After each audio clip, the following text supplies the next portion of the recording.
موت نافرمانی کی حالت میں کہیں نہ آ جائے تمہیں، وہ کوئی ضمانت تمہارے پاس نہیں ہے کہ تم کسی گناہ کا ارتکاب کر بھی چکو گے، پھر تمہیں توبہ کا وقت بھی مل جائے گا، پھر موت آئے گی، اس سے پہلے موت نہیں آ سکتی۔ کیا معلوم عین اس گناہ کے ارتکاب کے دوران موت آ جائے، وہ موت کیسی ہوگی؟ شاید آپ کے علم میں ہو، لکھنؤ کے ایک بہت بڑے شاعر تھے اور ان کی موت بہت ہی مکروہ حالات میں واقع، رات کو 2-3 بجے، جس کو آپ انگریزی میں کہتے ہیں in the small hours of the morning, شراب خانے سے نکلے، نشے میں دھت، چکر آیا، گرے، اور ساتھ ہی بدرو جا رہی تھی گندی نالی، اس میں گر گئے، وہاں سے لاش برآمد۔ کیسی موت ہے یہ؟ نافرمانی کی حالت میں موت آئی ہے، شراب کے نشے کی حالت میں موت آئی ہے۔ اور کیا یہ ممکن نہیں ہے کہ کوئی شخص بدکاری کا ارتکاب کر رہا اور عین اسی فعل کے دوران موت آ جائے؟ اچھا، اب اگر آپ نے طے کر دیا نہیں مروں گا مگر حالت فرما برداری میں، اس کی ایک ہی شکل ہے، کوئی لمحہ بھی نافرمانی میں بسر نہ ہو، مبادا اسی لمحے موت آ جائے۔ ہر لمحے کا پہرا دیجئے، ہر ساعت کی پوری حفاظت کیجئے، کہیں نافرمانی کا کوئی ارتکاب نہ ہو اور عین اس حالت میں کہیں موت نہ آ جائے۔ میں وہ حدیث آپ کو سنا چکا ہوں، لا یزنی الزانی حین یزنی وہو مومن، کوئی زانی حالت ایمان میں زنا نہیں کرتا، جب وہ زنا کر رہا ہوتا ایمان اس کے دل سے نکل کر اوپر سر پر منڈلاتا رہتا۔ کوئی چور حالت ایمان میں چوری نہیں کرتا، ولا یسرق السارق حین یسرق وہو مومن، کوئی شرابی حالت ایمان میں شراب نہیں پی سکتا، ولا یشرب الخمر حین یشرب وہو مومن۔ اگر ایمان بھی ہو دل میں اور یہ حرکات بھی ہو رہی ہو تو وہ ایمان 2 پیسے کا نہیں، 2 ٹکے کا نہیں، کیا اس ایمان کی قیمت ہے؟ کیا قدر و قیمت ہے اس کی؟ اب اگر عین اسی حالت کے اندر موت آ گئی تو یہ تو خلوع ایمان ہے، ایمان کا خالی ہو جانا ہے۔ یہ ہے وہ بات جو کہی گئی۔ اب یہ اسلام اور تقوی، ان دونوں کو یہاں نوٹ کر لیجئے۔ یا ایھا الذین آمنوا اتقوا اللہ حق تقاتہ ولا تموتن الا وانتم مسلمون۔ اے ایمان کے دعوے دارو، اللہ کا تقوی اختیار کرو جتنا کہ اس کے تقوی کا حق ہے، اور دیکھنا موت نہ آنے پائے مگر فرما برداری کی حالت۔ اب یہ اینٹیں اگر پختہ ہو گئی ہیں، ہم نے جہاد کے مختلف مراحل ان پر غور کیا تھا۔ پہلا مرحلہ کیا تھا؟ نفس امارہ کے خلاف جہاد، شیطان اور اس کی ذریت سلبی و مانوی کے خلاف جہاد، بگڑے ہوئے معاشرے کے جو پریشرز ہیں ان کے خلاف جہاد۔ یہ 3 جہاد کر کے کما حقہ فرض کیجئے کہ اب آپ تقوی اور فرما برداری کی روش پر راسخ ہو گئے، قائم ہو گئے۔ اب اگلا قدم کیا ہے؟ اب ان اینٹوں سے فصیل بنانی ہے۔ اینٹیں تو مضبوط ہو گئی، پوری طرح پک گئی، پختہ ہو گئی۔ وہ جو اقبال کہتا ہے کہ خام ہے جب تک تو ہے مٹی کا ایک انبار تو، اور پختہ ہو جائے تو ہے شمشیر بے زنہار تو۔ اور جس سے اکبر الہآبادی نے بھی کہا ہے، اس سے بھی بہتر انداز میں کہا ہے، تو خاک میں مل اور آگ میں جل، جب خشت بنے تب کام چلے، ان خام دلوں کے عنصر پر بنیاد نہ رکھ، تعمیر نہ کر۔ اگر ساحل سمندر سے ریت لے کے گولا بنا لیں، وہ نم تو ہوتی ہے ریت، گولا بن جائے گا، پھر اسے شیشے پر بھی ماریں گے، شیشہ کھڑا رہے گا، ریت بکھر جائے گی۔ اسی گولے کو ذرا بھٹی میں ڈال کے پکا لو، روڑا بنا لو، تو خاک میں مل اور آگ میں جل، جب خشت بنے، جب اینٹ بنو گے تب کام چلے۔ اب اگر اسے مارو گے تو کوئی نتیجہ تو برآمد ہوگا کہ نہیں؟ تو یہ پختہ افراد کی شخصیت کو پختہ کرنا، جو حیات اجتماعی اس کو نظر انداز کرتی ہے، جیسا کہ میں نے عرض کیا تھا، پہلی منزل تعمیر نہیں کی، دوسری کے اوپر چڑھا ہو گئے، دوسری ہے نہیں، تیسری جو ہے وہ ہوا کے اندر اس کی تعمیر ہو رہی ہے۔ ہماری بہت سی ناکامیوں کا اصل سبب یہ ہے۔ حضور نے پہلے افراد کو تیار کیا ہے، افراد کے ہاتھوں میں ہے اقوام کی تقدیر، ہر فرد ہے ملت کے مقدر کا ستارہ، اور ہر حیات اجتماعی یا کوئی تنظیم ہو، کوئی جماعت ہو جو اسلام کی سربلندی کے لیے کام کرنا چاہے، اسے سب سے پہلے پختہ کردار والے افراد تیار کرنے ہوں گے۔ یا ایھا الذین آمنوا اتقوا اللہ حق تقاتہ ولا تموتن الا وانتم مسلمون۔ اب دوسرا نقطہ کیا ہے؟ ان کو جوڑنا ہے، اینٹوں کو جوڑنا ہے۔ And for that you need a cement substance۔ پچھلے زمانے میں چونا وغیرہ ہوتا تھا، چونے سے جوڑا جاتا تھا، آج کل سیمنٹ ہے۔ اگر یہ سیمنٹ سبسٹنس مضبوط ہے تو یہ فصیل اور دیوار مضبوط ہے، اگر یہ نہیں ہے تو چاہے اینٹیں پختہ ہو تب بھی سیلاب کا ریلا آئے گا، بہا کے لے جائے گا۔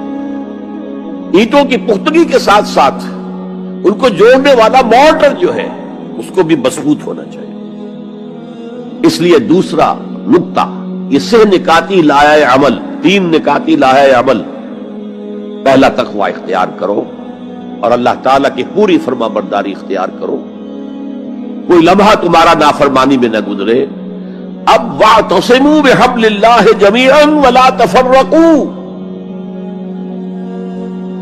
چمٹ جاؤ اللہ کی رسی کے ساتھ مل جل کر اور تفرقے میں نہ پڑو۔ اعتصام عصمت سے بنا ہے، عصمت حفاظت کو کہتے ہیں۔ اعتصام حفاظت حاصل کرنا، جیسے آپ دیکھتے ہیں کہ کسی بچے کو اگر کوئی خوف لاحق ہو جائے، کوئی ڈرائے، وہ آئے گا، دوڑے گا ماں کی گود میں آ کر ماں سے چمٹ جائے گا۔ وہ یہ سمجھتا ہے اپنے چھوٹے سے ذہن کے مطابق میں قلعے میں آ گیا ہوں۔ یہ دوسری بات ہے کہ کوئی شفاق انسان، جیسے فسادات ہوتے ہیں یا جیسا کچھ سن 47 میں ہوا تھا، کوئی شفاق بھیڑیا صفت انسان آئے، بچے کو کھینچے ماں کی گود سے، اچھالے اور کسی نیزے میں پرو لے۔ لیکن بچہ یہ سمجھتا ہے کہ میں آ گیا ہوں، پناہ میں آ گیا ہوں، قلعے میں آ گیا ہوں۔ تو یہ ہے اعتصام۔ اور عجیب بات یہ ہے کہ جو اس سورہ مبارکہ کی جو ہم نے شروع کی ہے آیات، وہاں سے ایک آیت پہلے جو ہے 10ویں رکوع کی آخری آیت، وَمَن يَعْتَصِم بِاللَّهِ فَقَدْ هُدِيَ إِلَىٰ صِرَاطٍ مُسْتَقِيمٍ۔ یہاں حبل اللہ نہیں ہے، جو اللہ کے ساتھ چمٹ جائے تو اس کی ہدایت تو ہو گئی صراط مستقیم کی طرف، اللہ سے جڑ جاؤ۔ سورہ حج کی آخری آیت کے بھی آخری الفاظ یہی ہے، وَاعْتَصِمُوا بِاللَّهِ فَأَقِیمُوا الصَّلَاةَ وَآتُوا الزَّکَاةَ وَاعْتَصِمُوا بِاللَّهِ۔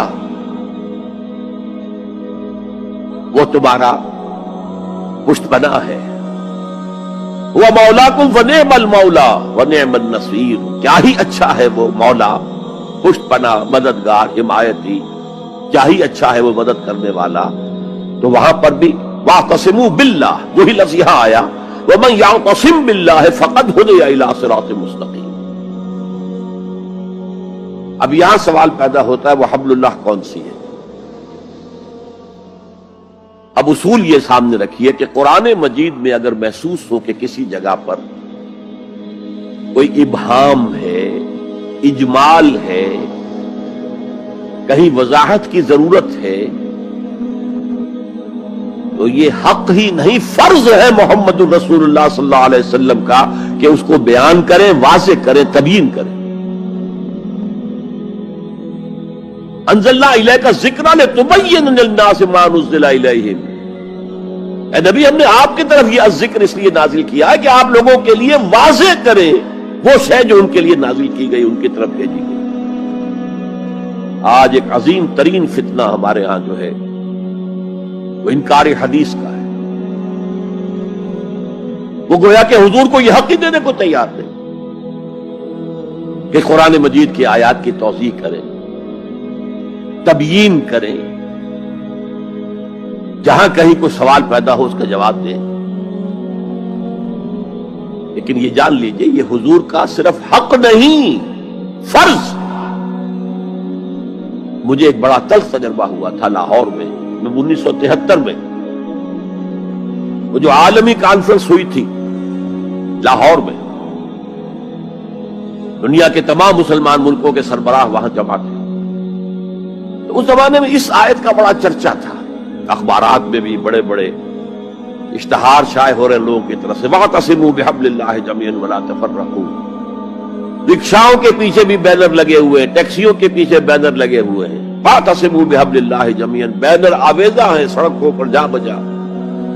لیکن میں ایک پریس میں گیا کہ جہاں میری ایک کتاب چھپ رہی تھی اور تاخیر ہو رہی تھی، تو میں ذرا ان سے کہنے گیا جلدی کرو. وہاں ایک صاحب آئے ہوئے تھے اور بدقسمتی سے آزاد کشمیر، جو ہمارے ہاں آزاد کشمیر کہلاتا ہے، آپ کے ہاں وہ مقبوضہ کشمیر کہلائے گا، اس کے وہ محکمہ جو انفارمیشن ڈپارٹمنٹ کے سیکرٹری تھے، اہم تھے. ان کا یہ کیا ہوا؟ یہ لا یعنی کلام ہے، بے معنی کلام ہے. فَاعْتَصِمُوا بِحَبْلِ اللَّهِ جَمِيعًا. کہاں ہے وہ رسی؟ کس کو رسی؟ کون سی رسی کو پکڑوں؟ بہت صدمہ ہوا، لیکن کیا کیا جائے؟ اصل میں کمیونسٹ ذہن کے تھے. اب اس لیے وہ اللہ کے رسول نے واضح کیا ہے کہ حبل اللہ کون سی. میں وہ حدیث آپ کو سنا چکا ہوں، حضرت علی رضی اللہ تعالیٰ عنہ سے جو مروی ہے، نبی اکرم صلی اللہ علیہ وسلم، ترمذی شریف اور دارمی یا بیہقی میں موجود ہے. تو اس میں یہ الفاظ میں هو حبل اللہ المتین وهو الذکر الحکیم وهو الصراط المستقیم. حضرت علی فرماتے یہ ہے کہ میں نے سنا حضور نے ارشاد فرمایا ان قریب ایک بہت بڑا فتنہ رونما ہوگا، انہا ستکون فتنۃ. میں نے سوال کیا مل مخرج منہا یا رسول اللہ، اے اللہ کے رسول فرمائیے اس سے نکلنے کا راستہ کون سا ہوگا، مخرج کون سا ہوگا، ایگزٹ کون سا ہوگا. یا آپ کے ہالز میں جہاں ایگزٹ لکھا ہوا ہوتا ہے سرخ سی بتیوں کے ساتھ، عرب ممالک میں مخرج لکھتے ہیں اس کو، نکلنے کی جگہ، بھاگنے کی جگہ. اگر کہیں دھواں بڑھ جائے، کہیں آگ لگ جائے تو بھاگو ان روشنیوں کی طرف، ان دروازوں کی طرف، وہ کھل جائیں گے. تو جب حضور نے فرمایا کہ انہا ستکون فتنۃ، تو حضرت علی کہتے میں نے پوچھا بل مخرج منہا یا رسول اللہ، فرمایا کتاب اللہ. فتنوں سے بچانے والی اور فتنوں سے نکالنے والی شے صرف کتاب اللہ ہے. فیہ خبر ما قبلکم و نبأ ما بعدکم و حکم ما بینکم.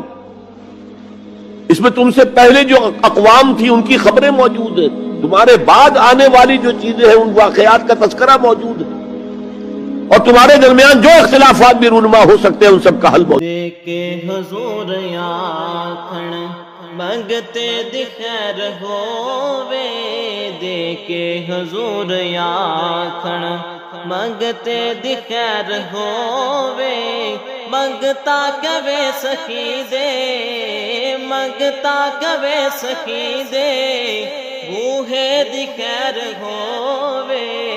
دیکھے حضور آکھن منگتے دی خیر ہووے، دیکھے حضور آکھن. اور جنت بنی جگہ لگیا جڑی جگہ تے، جنت بنی جگہ